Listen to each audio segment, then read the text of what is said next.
Welcome to Monday Morning Coffee with Inside the Firm. Each week, our hosts will be interviewing local, regional, and national business leaders to give you an inside peek into how they lead their business to success in the ever-competitive business climate. Welcome to another episode of Monday Morning Coffee. I'm your host, Lindsay Pritchard Fox, and with me today is Matthew Byrd, who is president of Nexus 3D and a returning guest. I'm very excited. Matthew, thank you so much for being back on the show. Of course. Thanks for having me. Good to see you again. I listened to the show that you were on before, and it was so exciting to hear like all the laser scan stuff.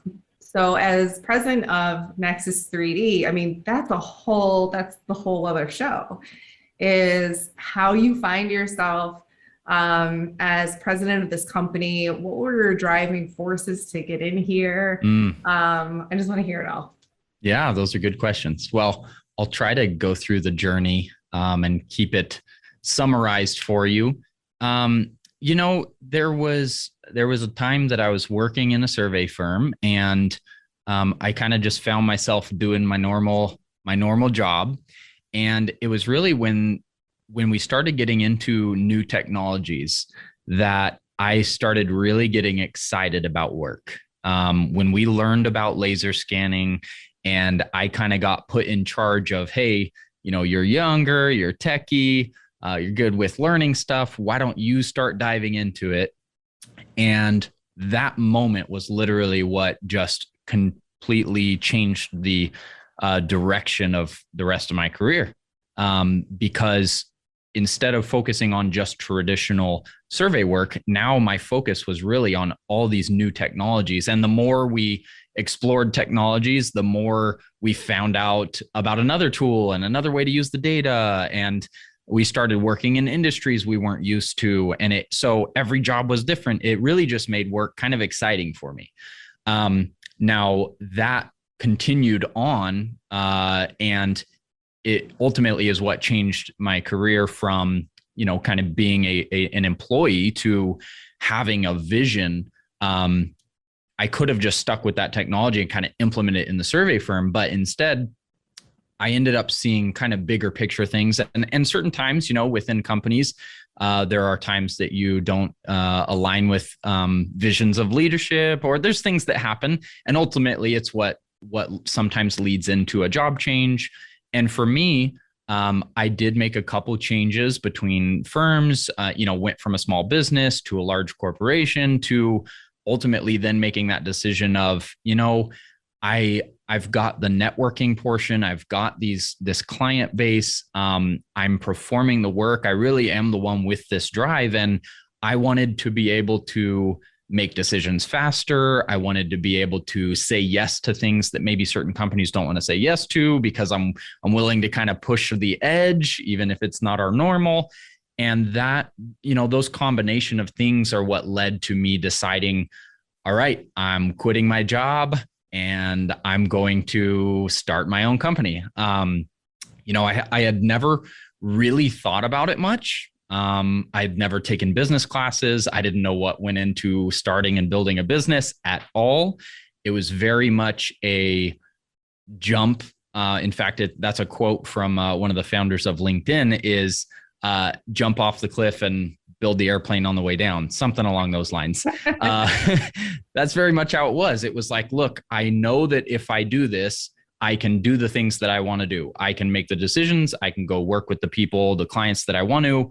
I have that flexibility, and there's going to be challenges, but I think it's worth it. So I just did it. And it's led to really what we wanted to do. It's led to working for more firms across the entire country, having that flexibility of, you know, pick up and travel, or go try this project that's not normal, or take, you know, so it's been a lot of fun. Of course, there's been challenges. You know, that first employee hire, that second employee hire, and now building into, you know, having a couple different offices and, you know, a larger staff.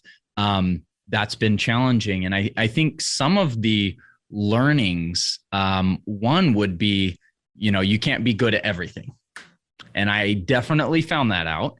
And I think that one of the things that's helped us continue to be successful is finding your strengths and filling the gaps with people, in the areas that you don't have strengths, and it's okay to not have strengths. Oh my gosh. Yes. You can say weak.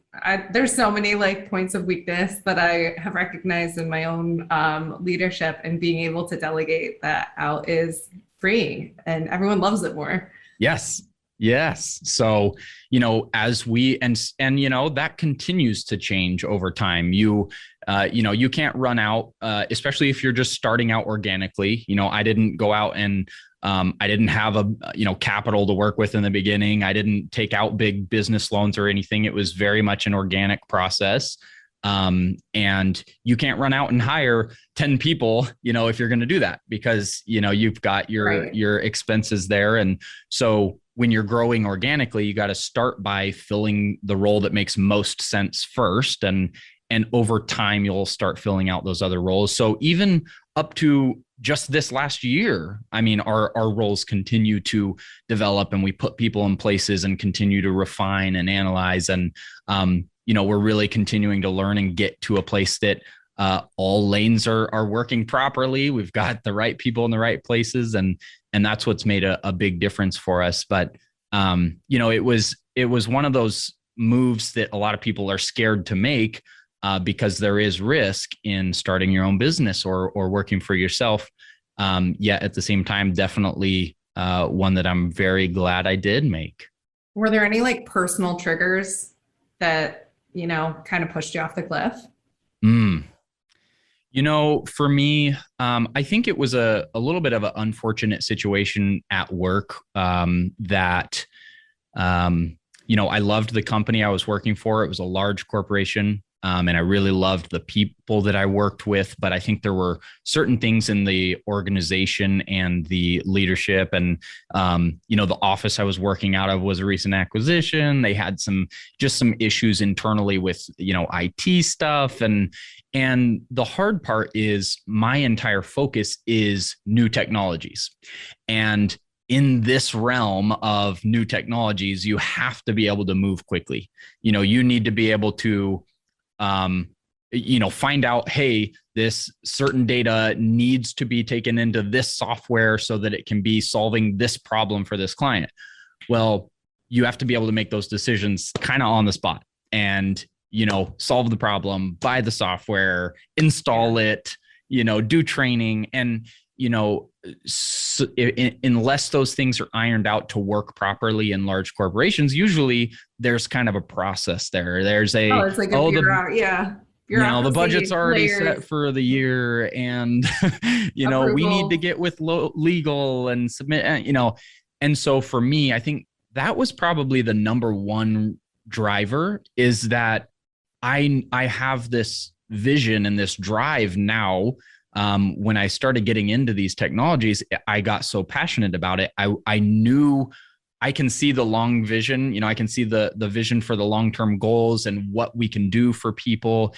And so I knew that I needed to be able to make decisions quickly. And I couldn't do that where I was at. So that was probably the number one driver. So agility, like the ability to be agile and I've noticed that about technology adoption in general, is that the agility is key.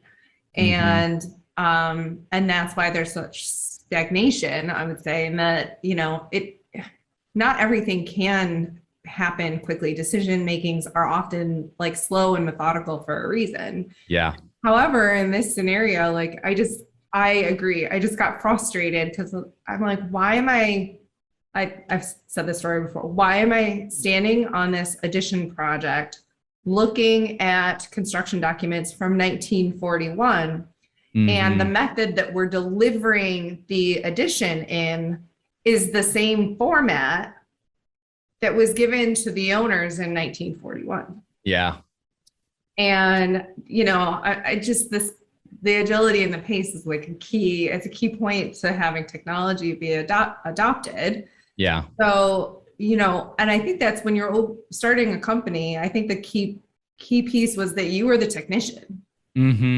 And I found that like I could go in, and often when you're an entrepreneur and you have a vision and you could have that tactical skill Yeah. and apply it. But I think there's a lot of people out there that are scared because just because you have a skill doesn't mean you can run a business around that skill. Yeah. And like, what are, what were some of the key learning points in when you did make that jump? I have a skill. Now I have to run a business around that skill. Yeah.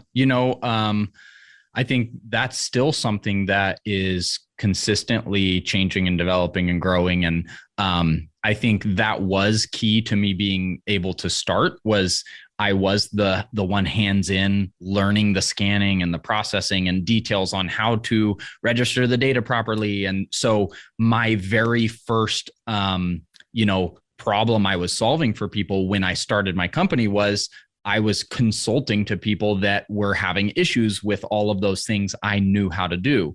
So it was, I had already built some reputation in that technology and in that industry. So when I let people know, hey, I'm out ready to help do XYZ, I kind of could fill those roles pretty quickly. Not every company is the same. That if you were to start up a business, some people may not get work day one like I did.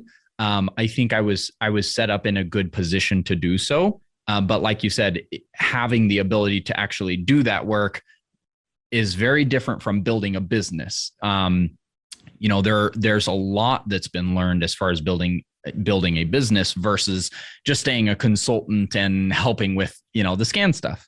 So there's definitely been a lot of learning curves there, but I think it all stemmed from having a good understanding of what the overall focus was. For us, it started out all around those new technologies. It was laser scanning, processing that data, creating usable deliverables.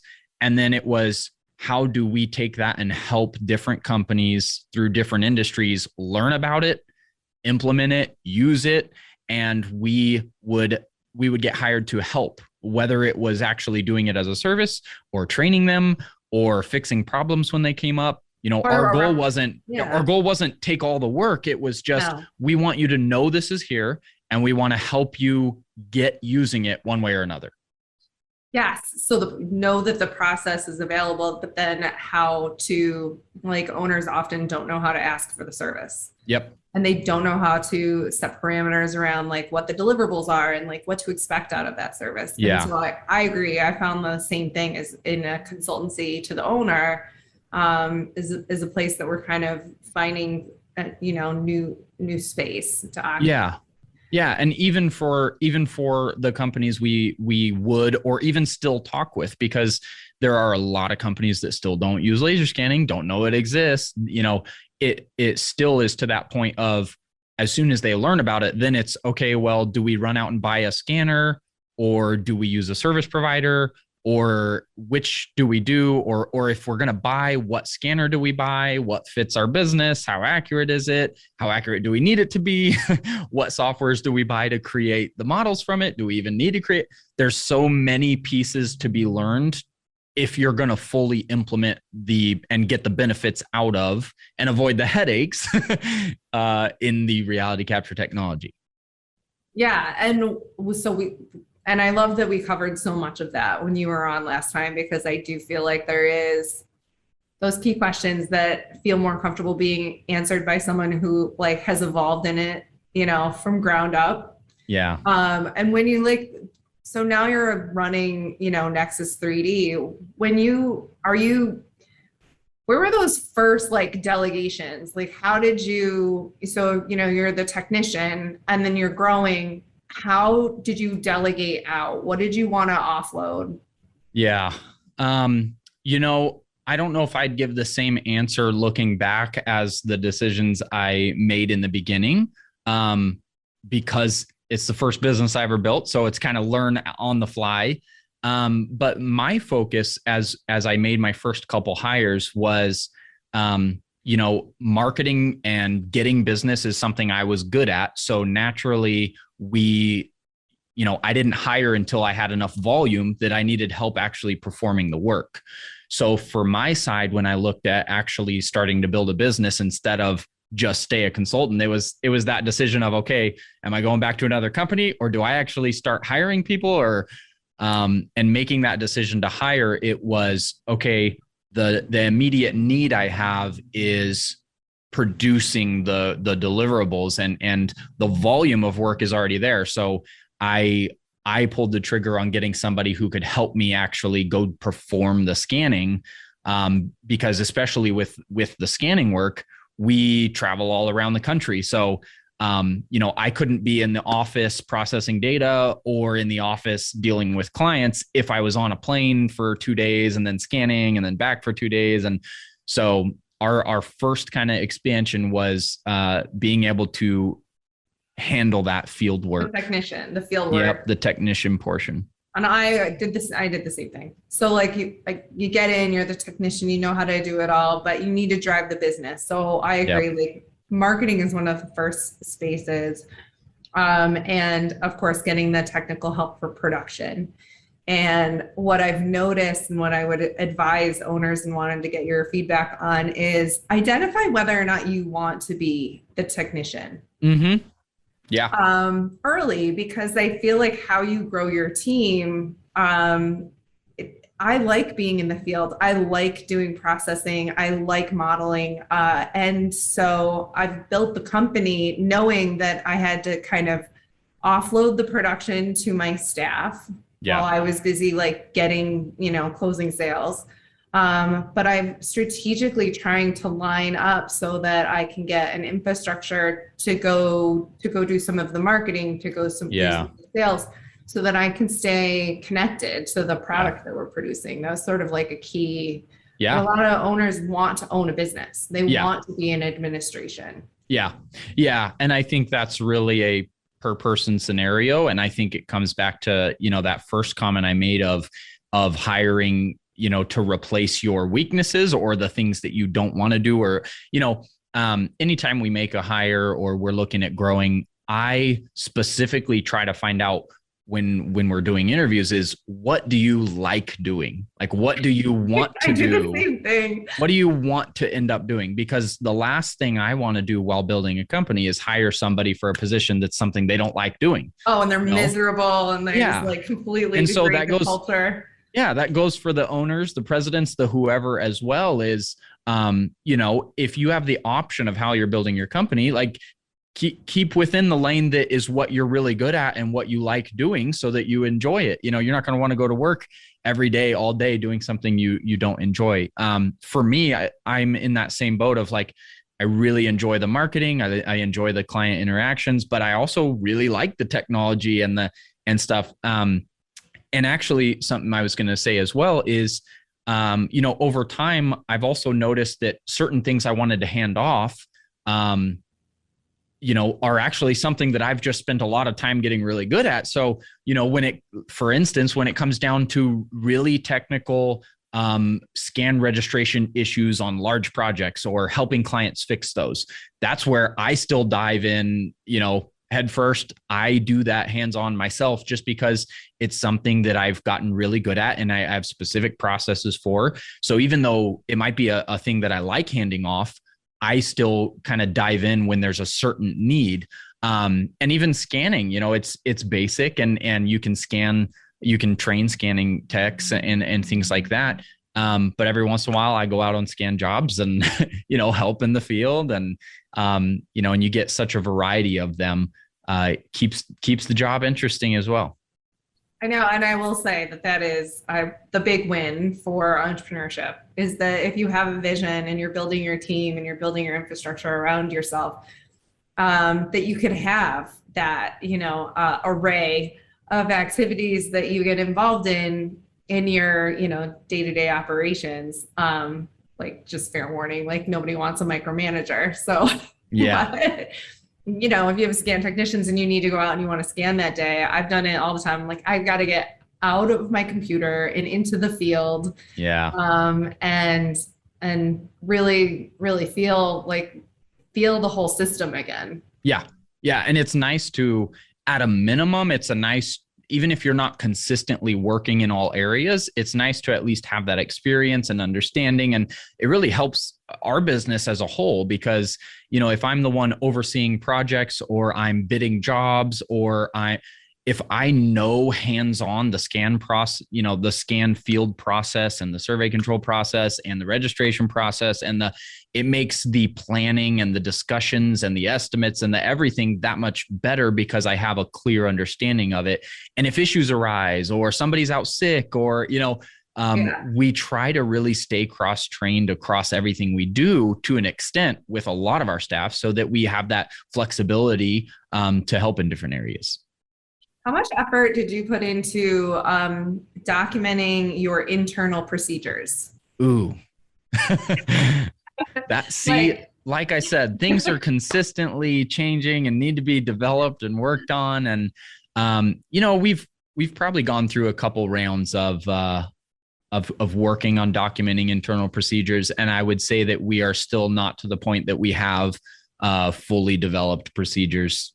That's something that we, just as you start typing, a new project comes in and you're like, oh, rewrite. Yeah. Things change a lot, and we've had personnel change, and we've had, expansions of different services. So instead of just scanning, now we do full surveying and modeling work. And so, it's a lot to keep up with on the procedures and administration side of that. So something we still got to work on. Well, the reason I asked is because, again, that cross-training word that you used is fantastic. And when we're setting up our internal procedures of how we scan, how we model, how we process all of that data, to be able to have enough standardized practice so that if a member of my team goes, down for the count, any number of my team members could step in with very little lag and pick up that workflow. Very helpful. But I do realize that if I go in and I try and write our procedures, they're constantly evolving. They're very fluid. But in general, when I'm communicating with my team, we're all aware of those fluid changes. Yeah. The entire team becomes aware of, oh, this is the new tip and trick we discovered while we were modeling this particular project, and cataloging those. Yeah. And I would say that we probably do quite a bit of that, but it's just not been documented as much as it should, and I know that would be helpful. We end up doing a lot of that. We do team trainings and stuff, and we do a lot of that knowledge sharing, but it would be very useful to actually have it as a procedural document. So like you said, you bring on a new hire, or you have somebody needing to fill a role and they have questions, you've got it kind of developed out in there. Yeah, I'm glad we both agree that it's an important thing to do, but we've both let it lag. Yep. It's hard. You gotta think on your feet. Yep. And as a small business, you're hopefully keeping everybody busy so that they don't have a ton of time to sit and work on making the procedure documents. But when they do, then great. It's I know. It's good to have. Well, that's been my advice, is that when honestly, we're in Revit and I have a draft sheet, and all of us just have a draft sheet that has a tips and tricks. There you go. So every time I've modeled, a new project, I find a new kind of little tweak. Yep. Write it down, and then we do a team meeting, and we're going to start going over what those tips and tricks are. That's awesome. Yep. So that's been it just identifies how important the process is, and just how difficult it is to execute. Yeah.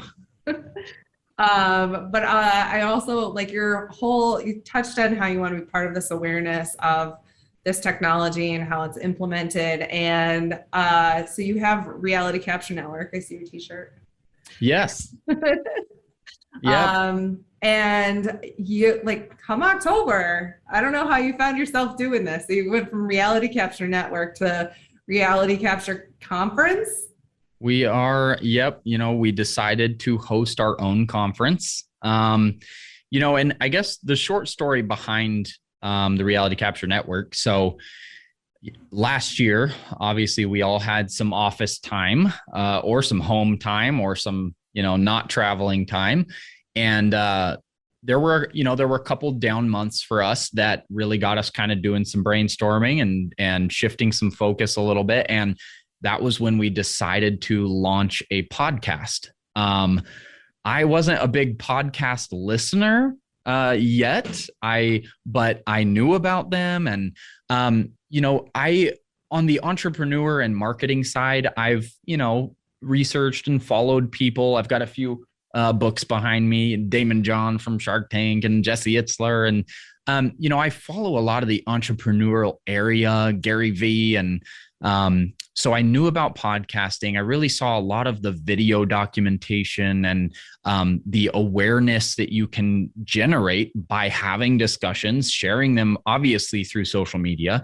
And LinkedIn was something that I've used a ton. And I have a really large network of about 28 or 29,000 people on there.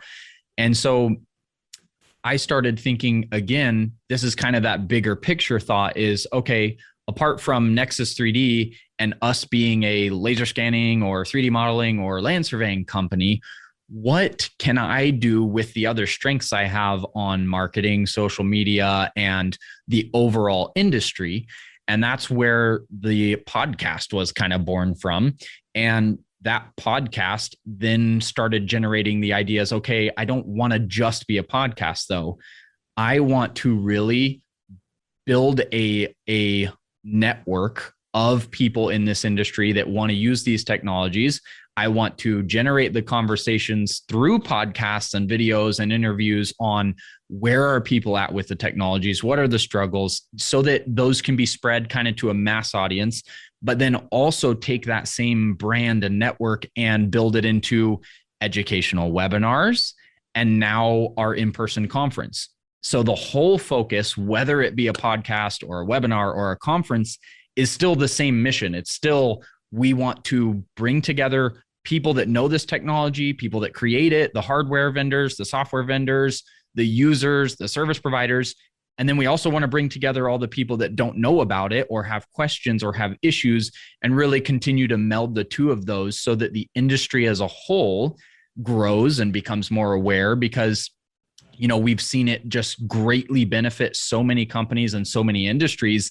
Yet I think the overall adoption throughout everyone who could be benefiting from it is still super, super, super, super low. So that's kind of the whole vision. And this is the fun entrepreneur challenge I've placed on myself again of saying, hey, let's put on a conference and try to get 300, 400, 500 people together. And we didn't give ourselves very long. We have about 3 months. Oh my gosh. It's October October 14th and 15th in Boise, Idaho. And, it's kind of like starting a business. It's like, okay, we have all these things to do. We got to create the website. We need to land the speakers. We need to get vendors. We need to have sponsors. We need to get attendees. We have to do this whole planning effort. So it's a challenge. It's fun. We've had a lot of people in the industry kind of coming behind us as well on it with the relationships we've built. So we already are going to have companies like Leica, Faro, Cintu, GeoSlam, AECOM, HDR, Revisto, DPR. I mean, a bunch of leading companies in the industry, whether from the hardware software side or as a user of the technology as a construction company or something. So we're going to have panel discussions. We're going to have, the networking aspect, the vendor That's aspect. Incredible. It's going to be fun. I'm really excited. I totally, the scan world needs a conference. So I don't think there's anyone better than you to have been like, and I'm going to make it happen. Well, thanks. So congrats. I mean, that's no small task. It's the sponsors, like you mentioned them. That's really fantastic. I can imagine all you had to do was say, hey, we've got to get together. I've noticed that the scan technology is so, there's such cohesion, even amongst, I would say, competitors, but just cohesion to say, this is amazing stuff. Come out It's here true. and see it. It's true. Yeah. I think our overall plan of using social, building out a large network, starting the podcast, doing education. It really kind of made putting this conference on, even though I'm not going to say it's easy and there's not challenges, but I think we've been put into a position that's made it maybe easier than if we weren't where we were. Just because so many of those brands already know what we have going on. They know our audience. They kind of have seen our marketing strength and things like that. So a lot of the brands, to be honest, I was surprised at how quickly we got so many inquiries. And it's been awesome. So that's been very helpful because if we had to go out and do every single outreach for speaker and, that'd be a lot of work, but thankfully we've generated a lot of interest. So it's been going very well for the first time. Yeah. So Lance has said, you got to be able to control your narrative. And one of the best ways to do that is to be able to have a platform where you're constantly talking about it. So yeah. The podcast, which we started, you and I were podcasting together, I would say maybe August of 2019, 2020. Yeah. 2020. Something like that.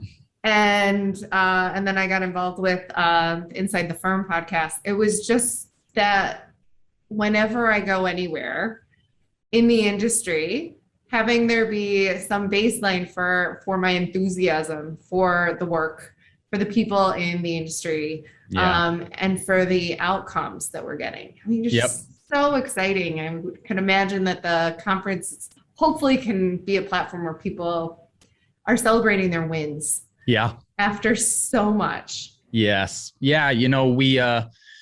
We knew, and we did some polls to our network and to LinkedIn. And, obviously everybody went through a lot the last year and some still are. And with the shutdowns and not traveling and things like that, and Boise here in Idaho is back to completely open. And so we're like, we know there'll be some hesitation in person, but at the same time, we know a lot of people really want to get together in person. And so we thought it was a good move to put it on. It's not going to be 5 masks. I don't care. It's not going to be thousands of people. We tried to keep it to a decent sized conference, but still limited. So it'll be, a few hundred. But we think it was a good time to pull one together. Yeah. I mean, there's been so much happening. And what I noticed over, I will say maybe the last month or two, the amount of outreach that I'm getting, with the industry really opening up, the pace of everything, that clients are reaching out to me because they know they have to get in the queue. They have to get in line early with design in order to even have a chance of construction next year. Mm-hmm. And so I think it's a great time for professionals to get together and just have some cohesion in the lessons that they've learned, how to best navigate challenges. So it's a really great timing, and I'm glad you're doing it. Yeah. Well, thank you. Yeah. One aspect that I really am excited about that most conferences don't do is letting the hardware and software vendors actually do a presentation on their solutions. We're splitting up and kind of doing half user presentations of firms that are using technology, how they're using it, how are they implementing it on projects, so that those coming to learn can kind of see those real world applications. And then actually letting hardware software vendors that create these technologies do presentations to talk about what is it that is unique about their platforms, or what does their software do? Or because, when you go to a vendor hall of 20, 30, 40, 50 vendors, you can browse by real quick, see some marketing examples, and, have a 30-second sales pitch to you or something. But to get to see a full in-depth on many of them, and actually, instead of taking the time weeks later to maybe set up an online demo one-on-one, getting to see these presentations of softwares that we've not even seen full presentations on, that part I'm pretty excited about. And people that are new to these technologies, that split between those two should really give a good overview and really be educational on what's available and what the solutions are, and help them make some decisions on what to move being an forward with. educated consumer. Look, see, I got this is my scan to BIM. There it is. From our Clear Edge presentation. I was so proud to be part of that. And I would say that they're involved, right? Clear Edge? Yes. Yep. Clear Edge is going to be there as well. And we'll be having a scan to BIM panel discussion. So it's going to be fun. It's going to be so great to have an opportunity to get, boots on the ground information, and then be able to go over and talk strategically and intelligently with the vendors to say, oh, this is my particular use case. That we covered that a lot, is that you need to know your use case in order to, intelligently purchase and, put the strategy in place. So yeah, looking forward to it. I'm really hopeful to be there. Yes, and I said I'd wear like 5 masks if we've got like Delta things happening, but it certainly is a great opportunity, and I'm grateful for you coming on today. Yeah, well, thank you very much for the time. It's been fun thinking back into the journey of building a business, and also talking about kind of where things are going for the industry. So appreciate it. And Inside the Firm is on YouTube. I have to say that again because we've got a screen. I get to hold up my t-shirt. That's great. So everyone can subscribe to win some Inside the Firm merchandise. Everyone, please leave a 5-star review. It really does help. And if you're looking for more Inside the Firm content, you can follow us on LinkedIn and Facebook, Instagram at ITF Podcast. And I know Reality Capture Network also has all of their platforms available. And you can find them through LinkedIn. Yeah. I would say it's everything is pretty much on LinkedIn. Everything's pretty much on LinkedIn. And if not, it'll lead you to the website where you can find any additional. But ours is pretty easy. It's just realitycapturenetwork.com. Yes.